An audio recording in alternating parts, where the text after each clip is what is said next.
It's draft time, or at least it's going to be at the end of April, but we are doing a mock draft, and, well, we're at the bottom of the first round. We're doing the bottom 5 head coaches mock draft, Elliot, Harrison, MJD, which we're kind of saying the 5 worst head coaches. That's what you're saying. In a really nice way. I'm saying coaches that just haven't, found their stride yet. I think that's the right way to do it. So I'm going to give you who would be at the bottom of my first round in a coach's mock draft. How is Jeff? First of all, you're disrespectful. You're very disrespectful.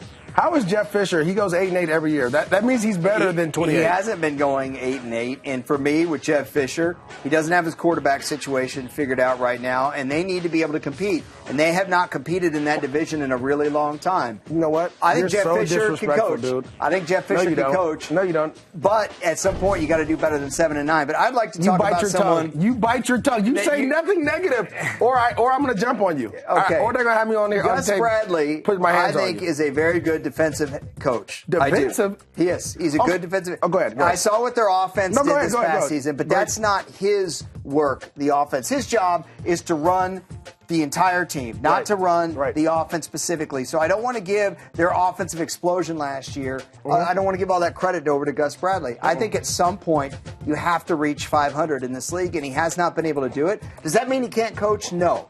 But MJD, he's had multiple seasons now to get the Jags over the hump. It hasn't happened. It may happen this year. I do think that he is safe and a good coach. Well, let me say this before we go anywhere. Okay. First and foremost, Gus Bradley has done a tremendous job with that team. I was on that team 2 years ago. Yep. Remember that. I was on that team. I knew what it was like.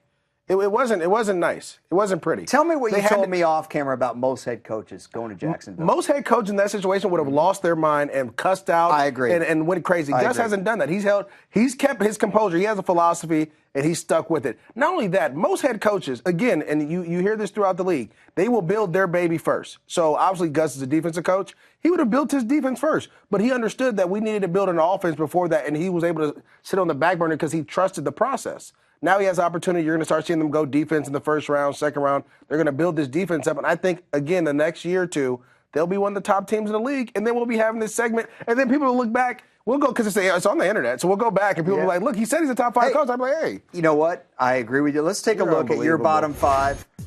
But you know what? A lot of these guys, just like my list, they can coach. You don't yes, they can. They can coach. You don't think any of those guys can coach? Chip Kelly, what he did in Philadelphia deserves to be 35.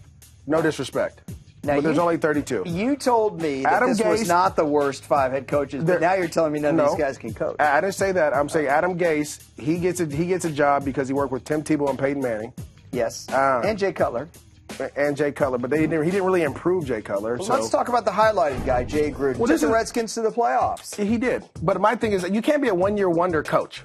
Right? I need to see more from you, right? So I get it. People are going to say, oh, Gus Bradley is a homer, whatever.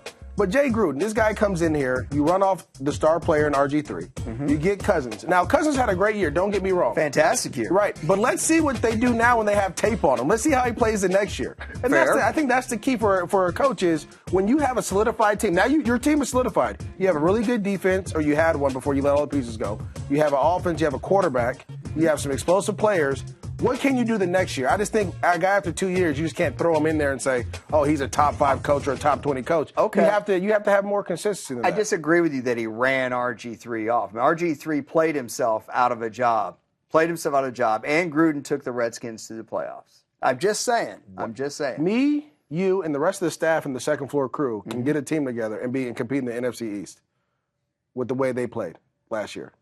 There you have it. So that's our bottom 5 mock draft first round. I'm ending on that note because I don't agree. Is that not the truth? Your Cowboys are right there. We could argue this forever. The Redskins will not repeat in 2016. So then I was right.